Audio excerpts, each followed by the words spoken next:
What is up, guys? Pancho Cortez, and I'm finally giving in after 2 years of guys slipping into my DMs and getting a ton of comment requests. I'm finally doing Reuzel Pomade all the way from Holland. Now, the one I'm going to be reviewing today is the Red Tin, which is their medium hold high shine water-based pomade. Now, this particular pomade has had quite a bit of coverage from different reviewers. I figure I'd give my take on it, especially since this is a pomade whose aesthetic I like. Doing a little bit of research on the company, I had found out that the creators wanted to capitalize on classical hairstyles, similar to Layright's story, where it was just classic hairstyles that they wanted to do, such as pompadours, quiffs, flat tops, and fades, essentially things we would have seen back in the 1950s. Obviously, staying with traditional men's barbering. Now, this is another particular import pomade that's popular as well here in the United States. I definitely know that this one is one of the hottest ones I see all the time. Anytime I go into a joint that sells pomade, this is one of the ones that is on the rack. Now, looking at the initial tin itself, it has a very classical look. It reminds me of something out of the Old West, something that would have probably been in Red Dead Redemption or one of the old cowboy Clint Eastwood movies, just because of the labeling and the packaging. Comes in a metal tin. Right here has the pig as their logo. It's got a very gritty style can. Kind of keeping with the Gaslight Victorian look, they have these symbols on the side over here, and they have the old Western font on the top saying Holland's finest pomade. So that was pretty cool. Just, you know, it's always the subtle details that you look at that make a pomade tin interesting, and, you know, always make you want to collect them. Inside, it's got a clear yellow look. At first, when I opened it, I thought there was no pomade inside, but closer look, it's a gold tint, similar to Prospector's Gold, where it's very clear, and you can see the bottom. Obviously, I scooped it so you can definitely see the depth in it, but nonetheless, it's still a pretty cool color. Doesn't make a difference in how your hair is tinted, so when it came to application, it wasn't that bad. I scooped it out, it was super easy. Obviously, this is a medium hold, so you're not gonna get too much resistance from it. I applied it to my hair.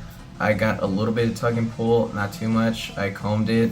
I got a little bit of loose hairs, but nonetheless, still fine to comb. Since this is a medium hold pomade, you're not going to get too much trouble as you would with a heavier hold pomade, so that's another benefit about this as well. When it came to the actual stiffening process, it did take a little while, but it was still fine. So looking at my hair, it's got a pretty good shine to it.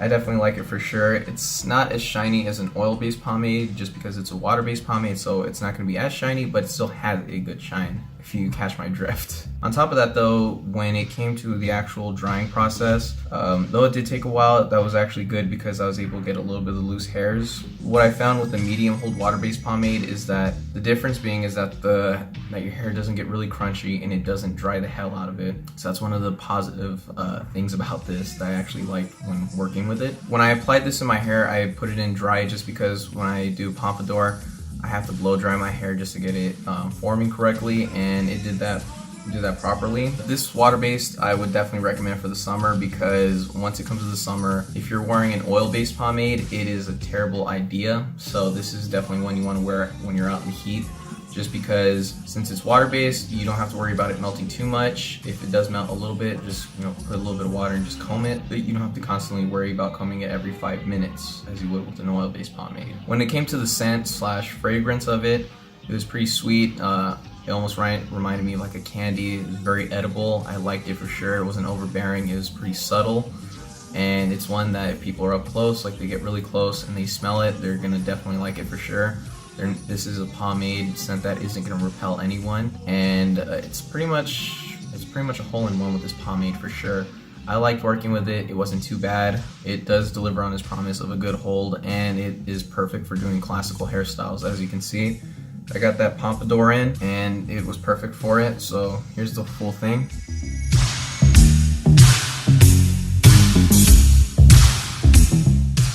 It's been a while since I've been able to pomp my hair, so being that this is the first time I think this year that I've pomped it, it really worked well for the comeback. Definitely get this pomade for the summer, guys, because it holds in place, it does its job very well, and you're gonna like it a lot. I'm telling you, this is one of the best ones that's out there. Thanks for watching, guys. Like, share, and subscribe for more.